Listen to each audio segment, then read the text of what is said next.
Welcome to the second episode of the HL podcast. Today we will be finishing up the Antietam map tier list, going through the chronological order. We did already the maps 1 through 9. Today we'll go through 10 to 18.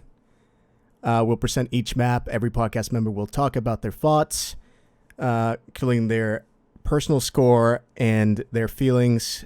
It may include stuff like their perspectives from both sides, placement of the point, maneuverability, boundaries, and so on. The goal is to let everybody talk as much as they want for a duration of a few minutes without being interrupted.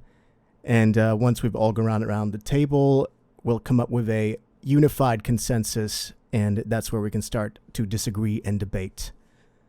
With the final intention being that we come up with a unified score. That's it. Are y'all ready to begin, gentlemen? Yeah. Yes, sir. Okay. Sure. Starting off, Alex, Pry House. Lord. This is one of those maps that I think is one of the most two-faced maps in the game, because it really ends up playing out in two ways. One, you've got this part of the map on the road, which is just a brawl. And I think, as has been evident from the previous video, I love those kind of maps. I love brawls. I love when everyone just has to go up in their face and start shooting. That's my favorite thing about Warfights. You like balls? And then there's the right side of the map, which tends to devolve into long-range shooting where no one can see anything. And I've always thought that part of the map's kind of boring. Sorry, this is from the Confederate perspective. It's the Union left. There's also the field, but the field always feels like a crapshoot, so eh. My biggest issue with Pry House is that it's very swingy, and not in a good way. Usually, if a side wins, they win decisively, and it does go to the wire sometimes, but most of the time I see one side just blow the other out. And I have seen both sides win a blowout on Pry House. It really just depends on how it all rolls. So, for my rating, I'd probably give this one like a C. I'm not the biggest fan of this map. It has its moments where it's really fun, like when everyone's fighting on the point, but there's just too many moments where you're not, or it just feels like there's nothing you can do. It's just a weird map. Is your final score C? Yeah, I'd give it a C. Wilkes. Well, I mean, I just following up on what Alex has already mentioned, I am not the biggest fan of this map. I believe that it has poor maneuverability. It feels very constrained as the attackers. There are not a ton of great attack locations on either flank.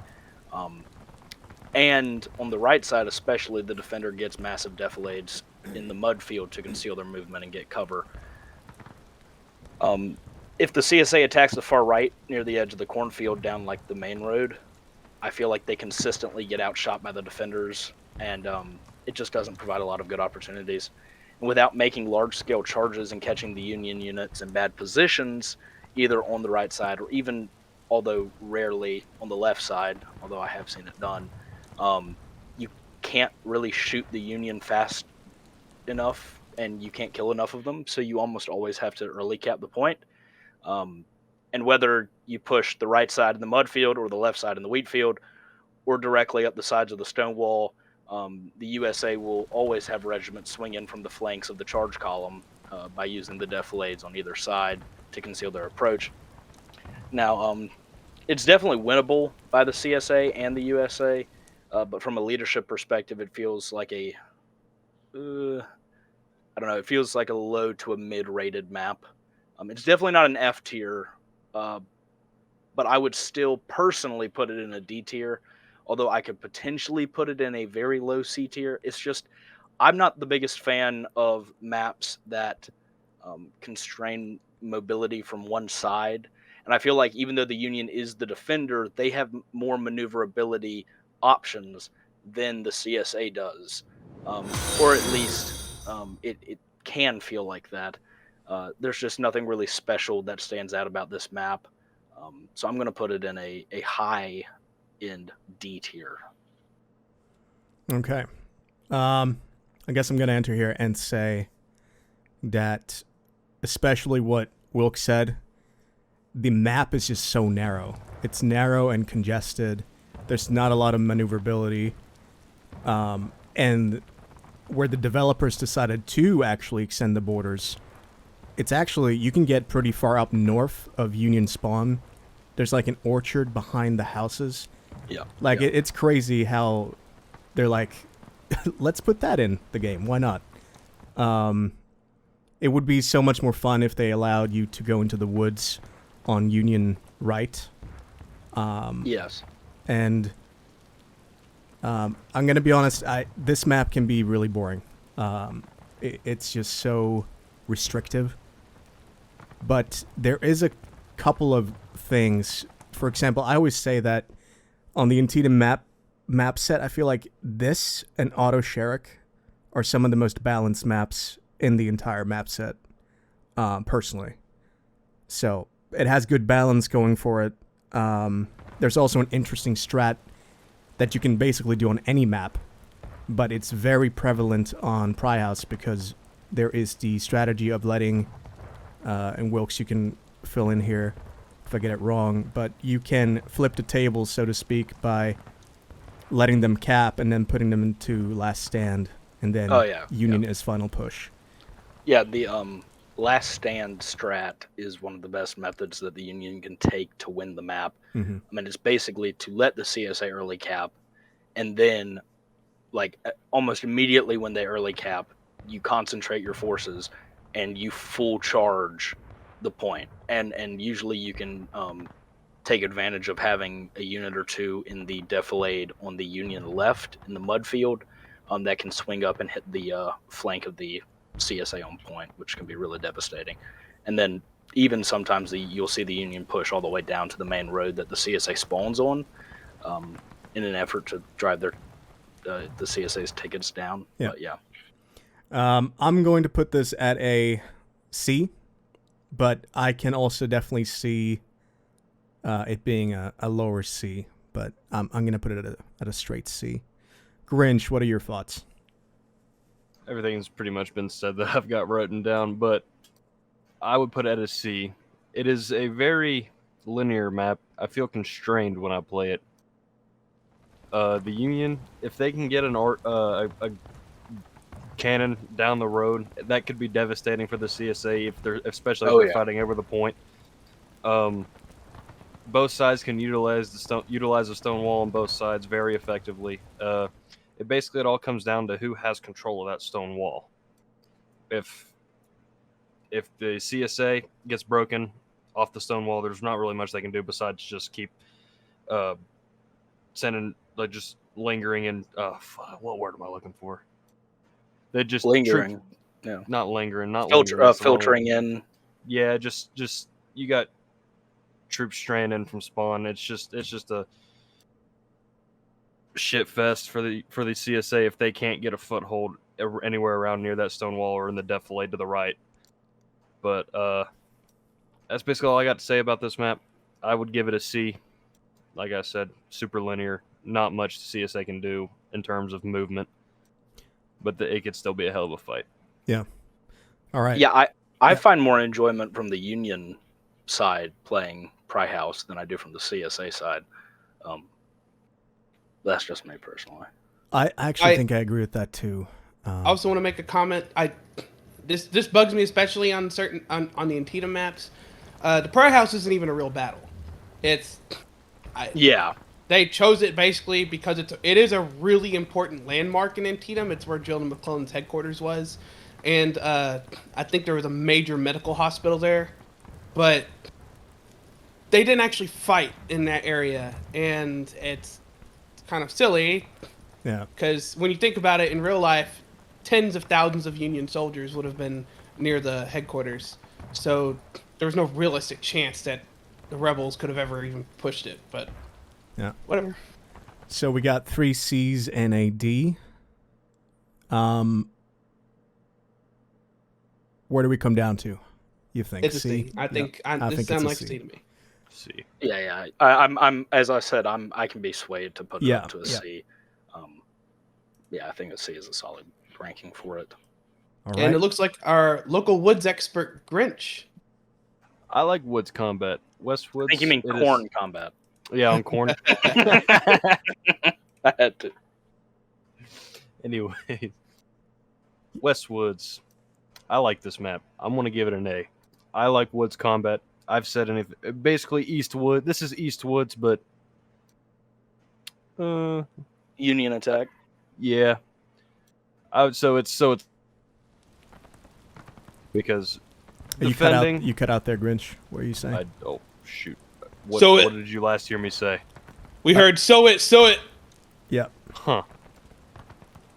All right. So yes.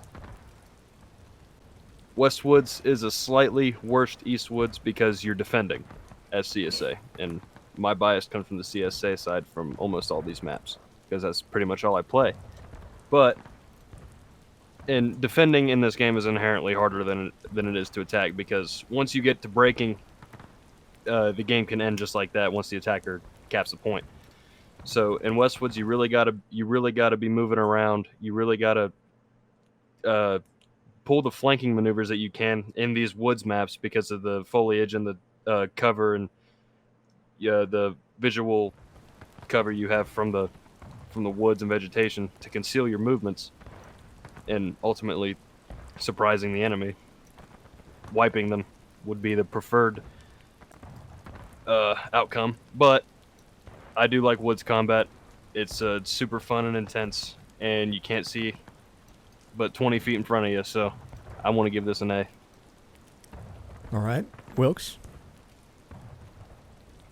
As I have said many times, I am a huge sucker for woods maps. I love Eastwoods.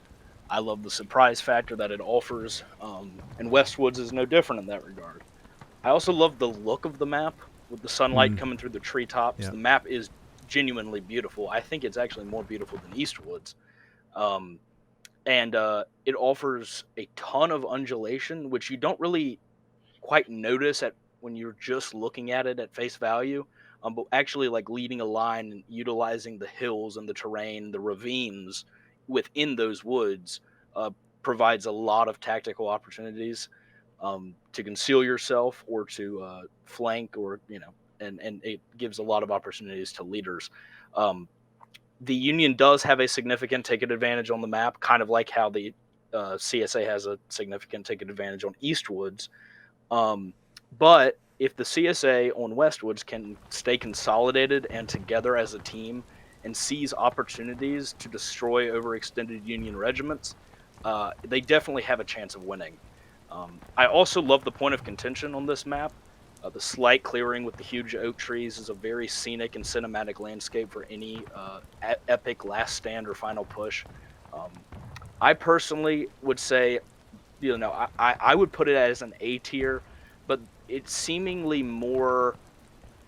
I don't know. I put Eastwoods, I believe, as an A tier last time through. So it makes sense for me to put Westwoods as an A tier, but y'all kind of talked me down from putting Eastwoods as an A tier. But yeah, I love this map. I would personally put it as an A tier. But yeah.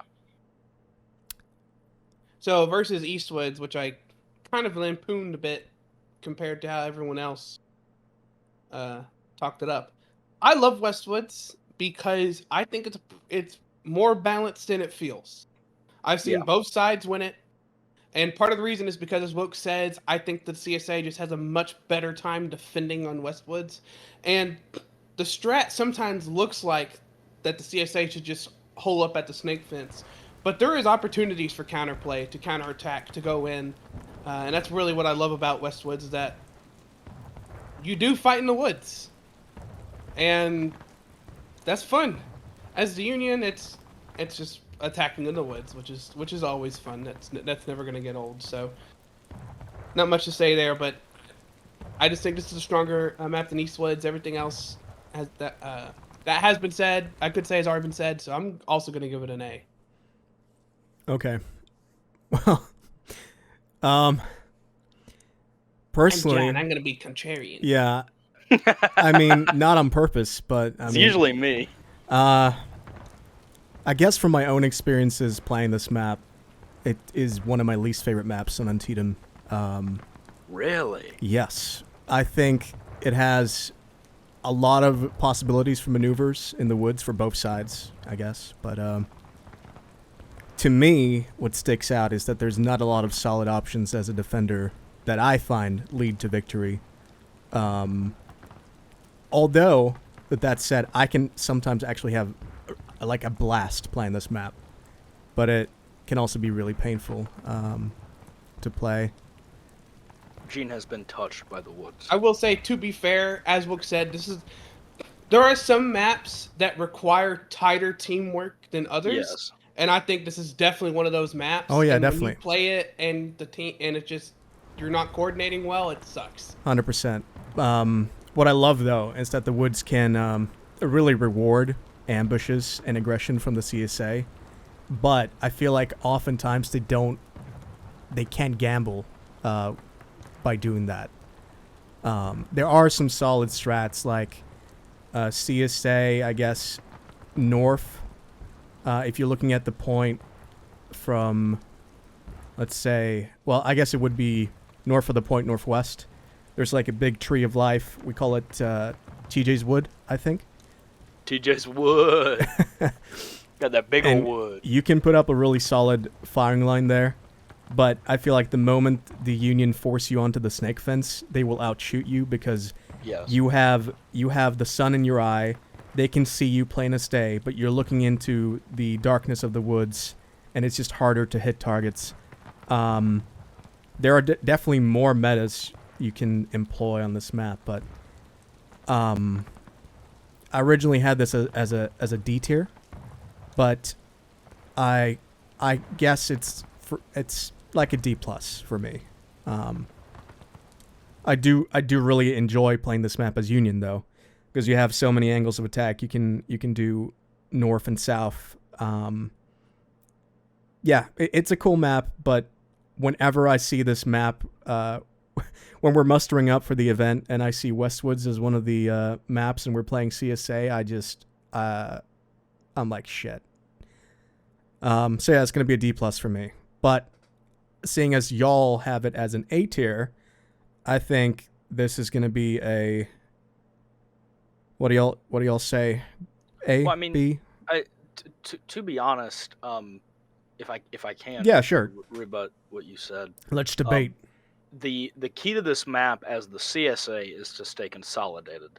And there are a lot of really good places for that CSA team to stay consolidated, either on the left side of point from the CSA's perspective or the right side of point, which is what you were talking about. It is vital that the defenders stay connected because the USA will be launching attacks around the point of contention because obviously they don't want to cap early unless you're holding on the snake fence and they feel like that's really their best chance to get you out of that position. But to be fair, I see a lot of times the CSA team holds on the snake fence, and this is what Alex was saying. It really does, and what you said as well, Gene, is that it does kind of put you in a situation where you have your backs in the sunlight. You are in the open. I mean, of course, you have a snake fence in front of you, but you're fighting at troops in deep, dense vegetation, and it's hard to see. But, I mean, the counterattack opportunities for the CSA on this map are superb. And as I said, it feels so good to get them off. Yes, dude. Yes, that's a wild sentence, Alex, but yes, it does. I knew you were gonna say that. But I mean, seriously, and just I don't know the ambiance of the sunlight coming through the trees, and it's a prettier map than Eastwoods is. And the undulation makes it very fun. And if you're playing with a solid CSA team, this map is really, really fun. If you're playing with a bad CSA team, you can still have fun, but it of course lowers the skill. I mean, seeing that we have three A's, I would be, I would say that we put it as an A tier, but I mean, I could put it as a B tier in some situations if you don't have teammates that will coordinate with you, and if you do get too strung out. But I mean, honestly, the as I said so many times, the counterattack opportunities and catching units that have overextended themselves make this map really fun. Yeah. And I It feel like always changes. Like, the meta always changes. I feel like I'm the odd one out, and I guess my own experiences.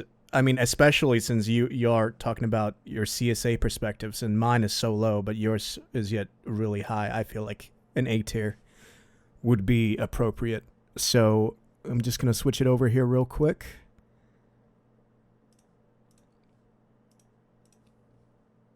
Westwood's A. And give me a second to switch back. All right, we got Dunker Church. Wilkes, take it away. Right. One of the most famous maps in the entire game, if not the most famous. From the outset, I absolutely love Dunker Church. I think it blends open field and forest fighting very well. From a defender's point of view, the CSA team has to literally be on the absolute top of their game to have a chance of winning this map. I mean, it is a 52% Union ticket advantage.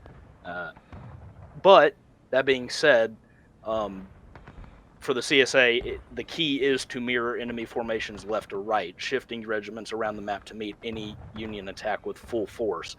Usually want to set up with one regiment on the left of the map, one regiment on the right of the map, and two what we call floater units in the middle, in the woods, kind of behind the White Church. If they push the right with their full team, you have to fly over to the right side with your entire team as the CSA and meet the enemy head on. Same thing applies to the left. Wherever they push, you have to meet and beat them there with equal or more numbers than they have. As y'all know, one of the biggest things I look for in a map is maneuverability, and, well, this map has it in loads on both sides. The Union can push almost anywhere on the field, and the CSA is able to defend almost anywhere on the field, as long as they keep an eye out for Union artillery. And the Union artillery on this map is so good that it pretty much requires the CSA and makes it necessary for the CSA team to remain concealed in the woods as much as possible until the opportune moment to push out and meet the enemy along the road, especially on the right. That timing is very important. Otherwise, you risk taking devastating shell fire from Union artillery if you push out too quickly, or you risk letting them over the road unopposed. It is a very narrow window of timing that, only really good unit commanders can have. The only detriment of this map is the Union ticket advantage, and it makes it very, very difficult for the CSA to win. I mean, the CSA almost has to play an absolutely perfect game to win this map. But in my opinion, that's part of what makes Dunkers fun for both teams. The USA has to push across wide open fields to attempt to gain a beachhead on the road, and then a subsequent push into the woods. They will often take many casualties on the majority of their pushes, but they generally can sustain it given the ticket imbalance. But all it takes is for one or two Union regiments to slip in on the far right or the far left, or even straight behind the church if they push the nipple, or the middle of the map for those who aren't familiar with officer lingo. It's like that joint snake fence around the CSA artillery. That's the nipple. But, for the CSA, facing that challenge of a very hard map is exciting. And unlike some of the other very biased maps in the game, the maneuverability, scope, and fighting options on this map make it very fun, even if you do lose. This map rewards the most decisive, fast-thinking leaders. And if the CSA team acts as a supportive, well-oiled machine, they can definitely win. And it is for these reasons, and several others, that I think Dunker Church is an S-tier map and one of the absolute best and most enjoyable in-game, both to play in the line as well as to lead. All right. This is a map that I like a lot. Alongside with Burnside Bridge, it's for the Star Trek nerds out there, it's the CSA's Kobayashi Maru. It's The what? an insurmountable. A no-win scenario. It's a no-win scenario. Well, I mean, you do win. You do win, right? It's not like the map that's going to come up. But anyways, I want to point out that I think this is a map that's very hard to win without Steam Chat, in my opinion. Because by the time the Union has anchored itself on the left or right on their middle, you pretty much already need to be there to face them. And runners just don't allow for that, in my opinion. Union artillery is fucking devastating. It is a map where if you, like we saw a couple weeks ago, if you rush up a CSA and you try and hold a nipple, you'll just get blasted by Artie. I don't know how many kills that was, like 50 to 100. I'm still pissed about that map. Yeah, man. We won like 95% of that. And map. then we threw it away. So like what Wilk Not said. us. No. But Yeah. Our collective team threw it away. So like Wilk said, you have to not make a single mistake. And if at least not a big mistake. I think the CSA Artie on this map is unfortunate. It can be a ticket sink, usually is, unless artillery crew, most artillery crews don't know where to set up. There's actually a couple of good spots you can move the guns to, but rarely gets used in that way.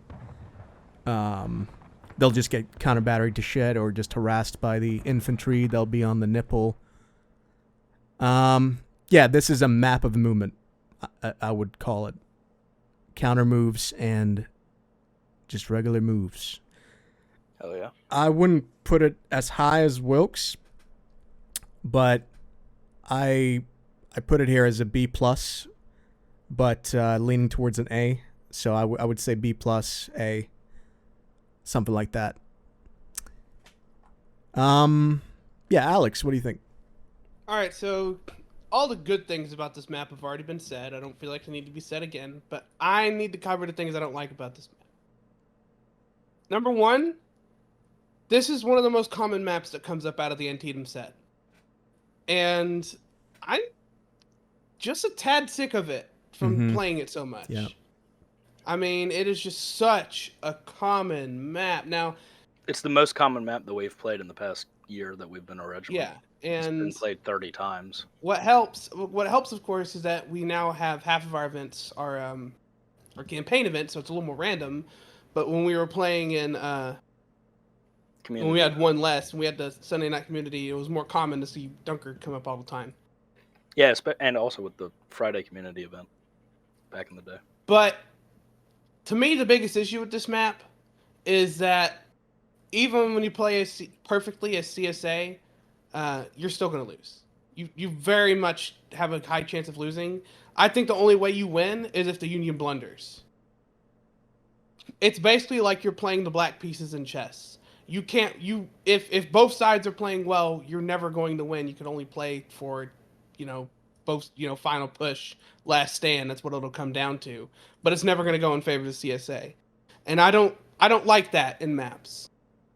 Dunker's Church never feels like we go into Dunker's Church and it's like, oh yes, Dunker's Church, that's definitely going to be a win. It's like, well, maybe there's a freaking shot in the dark we win, but it's just such an overwhelming U.S. Union bias that I don't think it's possible. And that brings it down in my head because no matter how much fun I can have playing a map, I don't like losing, and we basically never win Dunker. We do. It happens. Every map that's difficult for one side to win, they can win it. There's not an impossible map in this game. Yeah, I mean, it is 7 CSA victories to 22 Union victories, so 76% Union ticket advantage on the map. Yeah, and I say it because most of the time that we win over the Dunker's past Church, year, sorry. it doesn't feel like we won Dunker's Church because the CSA just played so perfectly. Yeah. It usually feels like there might be one or two of those, but out of those 7, at least 5 are, well, the Union team just misplayed. Yeah. And Well, you only got 45 minutes. You only got 45 minutes, 40 if on some events even, and they just run out of time, or they get pushed in the final push somehow, and they get held back at victory. I mean, it's not a map you win, and for that reason, to me it's a B, because there's a lot of fun things about Dunkers, but it's not enough to get over the fact that you're basically walking into an L. Well, go ahead. Sorry, Grinch. Yeah, Grinch, go ahead. Oh, okay. Well, there isn't a whole lot left to say about this map, So I guess I'm just going to go ahead and give it from like the point of view of like in the line. So I like this map a lot. I like the movement factor, and I think it's the challenge aspect of winning this map is what draws me to it. Hell yeah. It's super hard to win as a CSA because of the ticket advantage, but as long as in my mind I always think we're doing the right thing, which I'm sure is usually the case, but I feel like when we're on our A game, then I feel like we could definitely take this map half the time, but there's a lot of factors that go into it, and teammates, friendly, all that stuff comes into play, and then just shit hits the fan and you lose most of the time.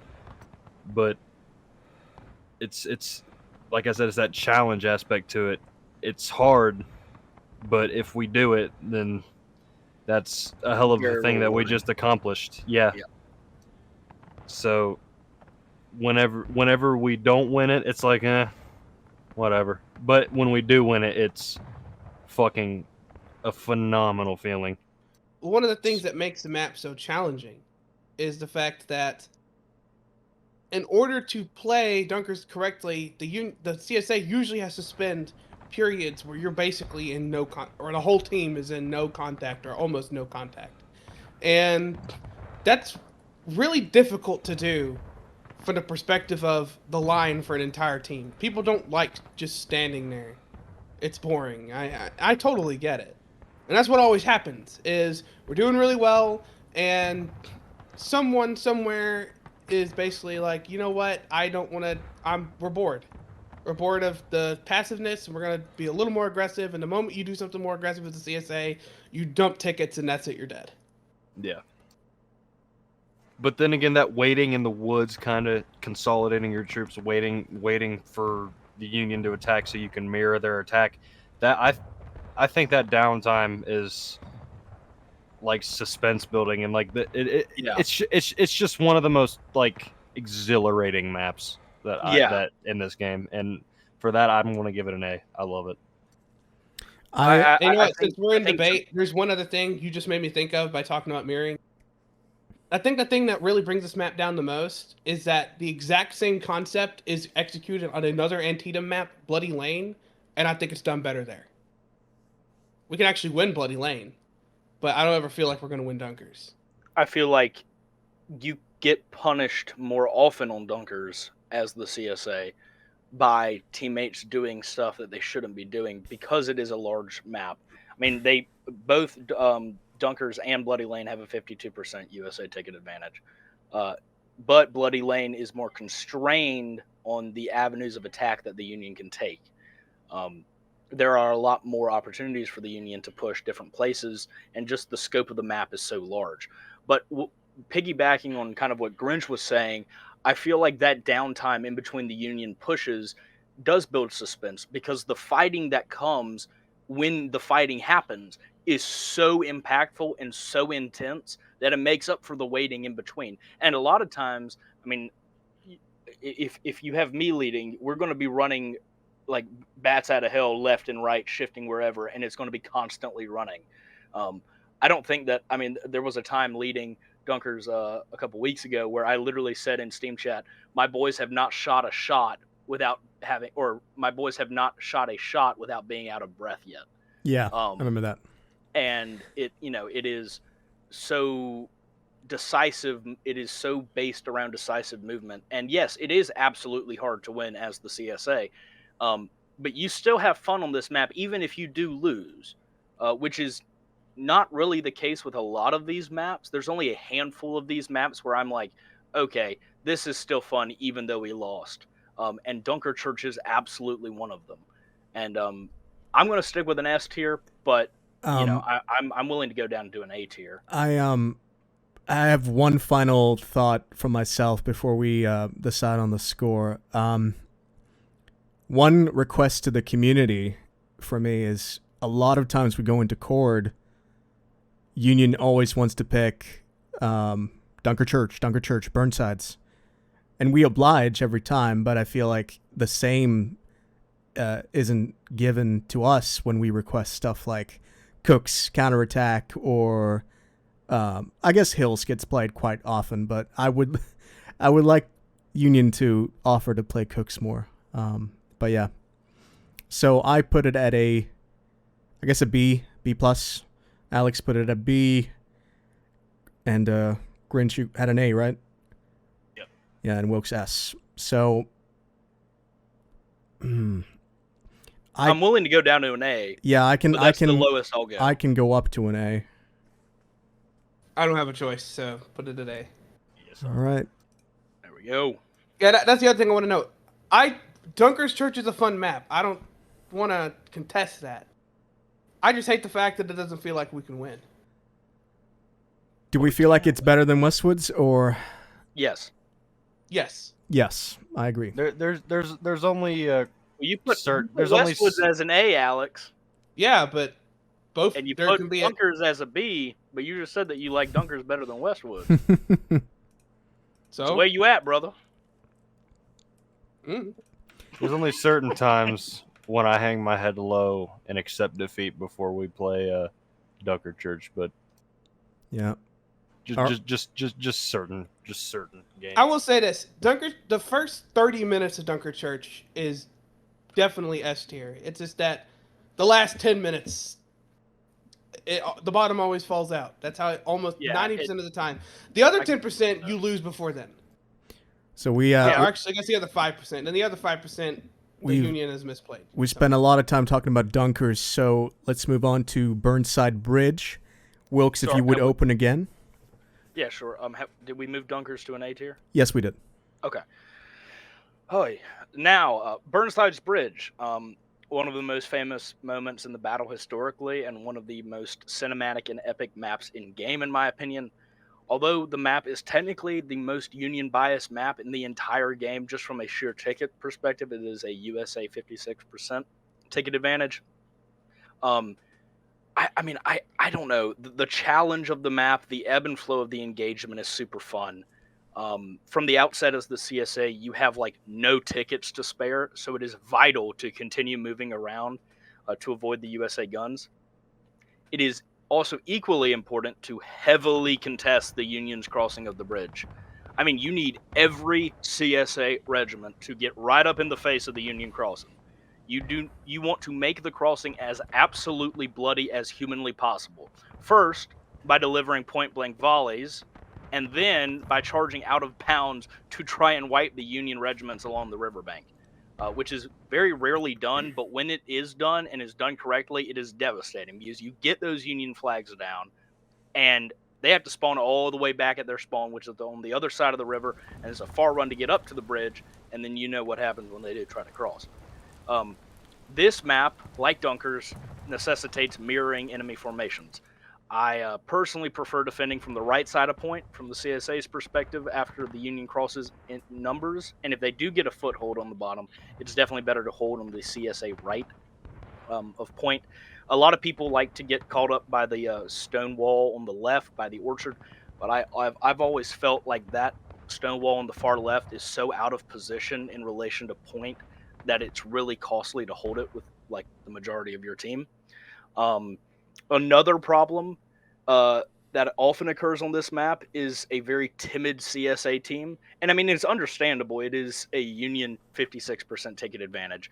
But the problem is that being the case necessitates aggressive action in certain areas.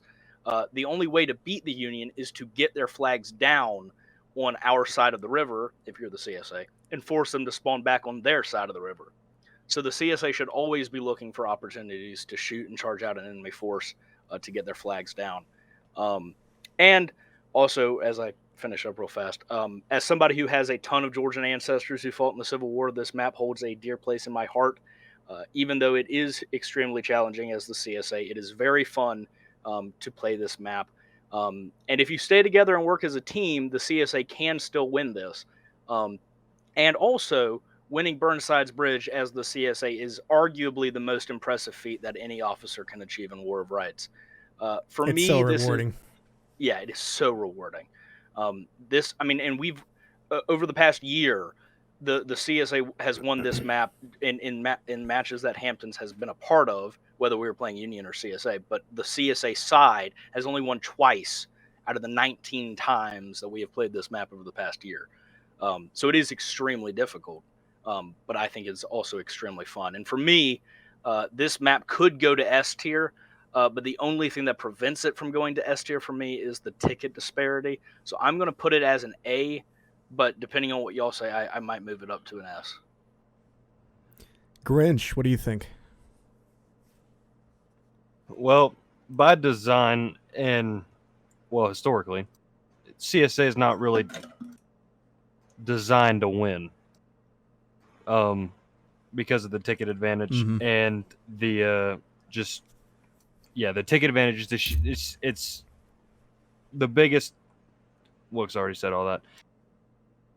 No, sir. But no, like with the ticket advantage is the biggest in the whole game. But it is also it's a linear map. The Union, once they cross, they can either go left, right, or just straight up, and it doesn't really work if the CSA is doing what Wilkes said, devastating them with point blank volleys from the entire CSA. But generally, most of the time, a lot of CSA regiments don't work together, and they let the Union cross the river and get footholds around by the banks. So Union's there for half the game, and CSA's just wasting tickets. That's usually how it goes down and how the CSA loses, because they just don't have the tickets to spare. So not usually, but like a lot of times officers aren't smart with their tickets, and they don't keep in consideration how many casualties they're taking, and they won't pull out on time, or they'll just get wiped, and it's a devastating blow to the entire team. So, or it's a slow bleed. Yeah. But anyways, and this is also another map that has that challenge factor to it, which also kind of draws me to it. Once you win it, it's amazing. And I remember one time when we did win it, and it was the whole Discord chat was freaking out. It was awesome. Yes, sir. But I'm gonna give it a B. Just, you don't win it a whole lot, but when you do, it's awesome. Yeah. It's basically a harder Dunker Church. Alex? So, I mostly agree with Grinch here. One thing that bugs me about Burnsides is that there is this idea, as Grinch puts, that, the Union went across the bridge historically. But if you look at the units they select to go across the map, they select two regiments from two separate attacks. Specifically, I believe the 2nd Maryland, which is, I think, the top line, is from the 2nd attack from Nagel, and the 51st New York is from Ferrero's brigade, which was the 3rd wave.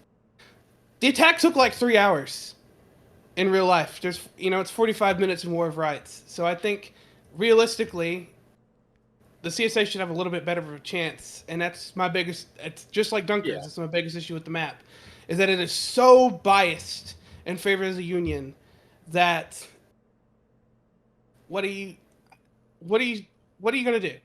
In real life, they got stonewalled at the bridge itself a little bit, but that doesn't matter because in War of Rights you just get shelled off the bridge. Yeah. So you don't even contest crossing the bridge. The bridge crossing doesn't even matter. In that stone wall to the right of the bridge, actually in real life, they did, I believe, skirmish from there. The Union did. But again, it doesn't matter because the Union can usually charge across the bridge. The first crossing will be partially contested most of the time. Sometimes the Union will take cover behind that stone wall, wait for a bit, let Artie clear the hills, and then charge across. And then you jump straight off to the left, and there's just nothing you can do to stop them to even hurt the crossing. Most of the battle happens on the hill to the Confederate right flank. That ridge. Well, no, it's a hill. You know what I'm saying. With every now and then, the Union will also push left, but it's a lot harder to push left because it's just this big open field. And if the Confederacy is able to get on that stone wall, it's a dead push. But if that is the case, then they just simply move to cap, and you don't have enough tickets to sustain a counterattack Exactly. on the point. Or even if you do have it, even if you do take the point back, you're in taking losses with 38 minutes left, and it's it's over. Basically, it doesn't feel very historical, in my opinion, and that's kind of, I guess, my biggest gripe. But I don't like losing. I don't, and that's what hurt. That's what really hurts the map for me. Even if it does have some fun moments, even if it has the fighting on the right hand flank when the Union have crossed the bridge is super fun. It's woods fighting, so like, that's always fun, no matter how much of an L you're about to take. For me, it's probably a C, just because it's a map that's notorious for being basically impossible to win as a CSA. It is possible, it happens, but it feels like once in a blue moon. As Grinch, was it Grinch who said it? You win it, and everyone in the Discord is like, "Holy shit!" Yeah.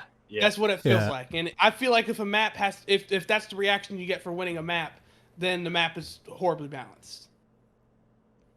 Or you're just really hype. Yeah. I mean, we don't get that hype. We don't get that level of hype for winning, I don't know, Cooks. It depends on how you play Cooks. If you take part in the glorious last charge that puts the enemy in, and it Yeah. also depends on how the Union plays the map on Cooks. That's true. We had a tough time but you know what I'm saying, We got the dub, but Yeah. no, I do. I took no part in throwing.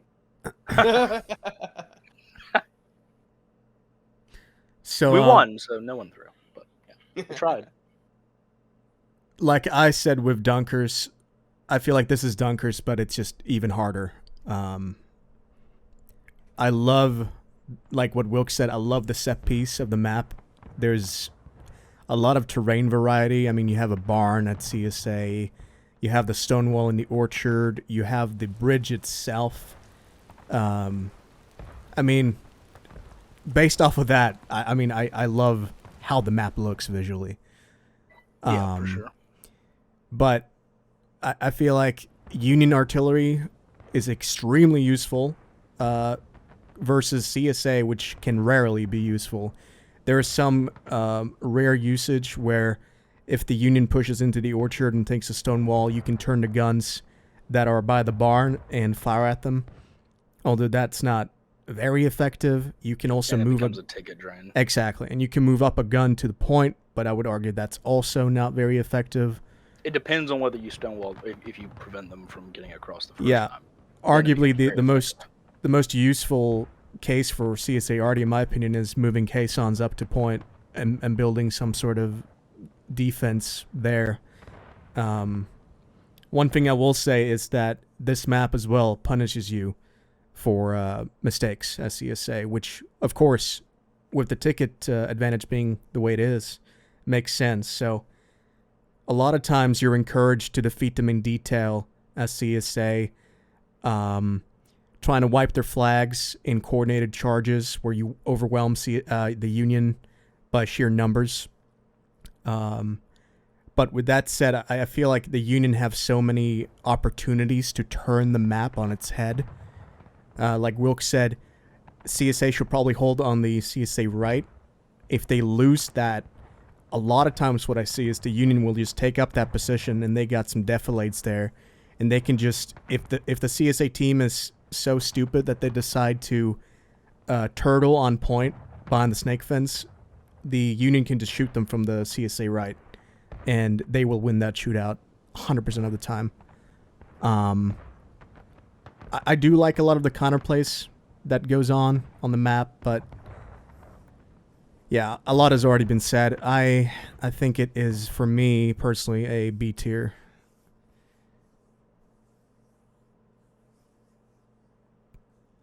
That leaves us with an A tier from Wilkes, 2 Bs. 2 Bs, and a C. Yeah. Sounds like a B to me. Sorry, C.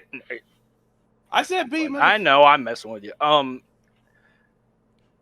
I think that y'all, I don't know. I love hard maps in the game.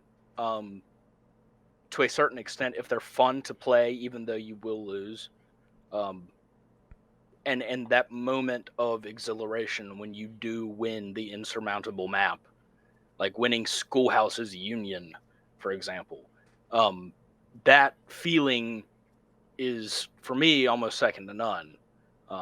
So that's why I put it as highly as I do. But I think I'm preaching to the choir here. So I will say, I think we're at a B. I think we're at a B, but I will say a lot of my, like, you guys are NA. I'm at a lot of the EU events because I'm EU. A lot of the EU regiments are harder to coordinate with than an NA regiment, which 100%. makes maps like Dunkers and Burnsides less enjoyable for me. Yeah. That's actually a really, really good point. Yeah. Because my experience on a lot of these maps are mainly NA. Exactly. That's when I lead the most. Yeah. And NA regiments play so aggressively, and the focus is on rapid movement and less about quick timing and a perfect, glorious double rank column when you're doing jack fucking shit.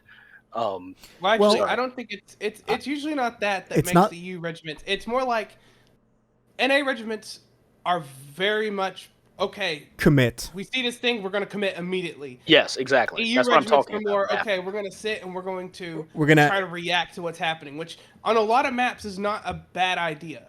It's just that there's a couple where you have to basically have a gut. You have to rely. Also, on your there's gut. there's a lot of just asking in Steam chat, okay, let's do this. Can we do this as a team? And then you just don't get any response at all. Yeah, and again, when I was, we have a lot of really good. The game has a ton of really, really, really good EU regiments, and it's just a different style, is what I'm trying to say. Yeah. And sometimes the styles compound say- certain disadvantages on certain maps. The other thing is, in most EU events we play, most EU regiments we play with are very big, and the bigger, and this is just in general, EU and NRA, the bigger the regiment, the more independent they're going to act, and not maybe with a team. Yeah. NA, we have a lot of very small regiments, and small regiments by nature have to attach themselves or be somewhat moving with the hip at a bigger line. So with NA, you tend to have a little bit more, okay, well, we all have to work together because there's a lot of little pieces. At EU, we might have an EU event like a HRE where it's us and LFL, they're bringing 40, and Tennessee's bringing 30 or 25, and then the other company is I was just trying to think of another EU regiment. And on the other side it's ANV's got 2 companies, and then each other company is just 1 regiment. Like, that's not uncommon in some EU events. Yeah.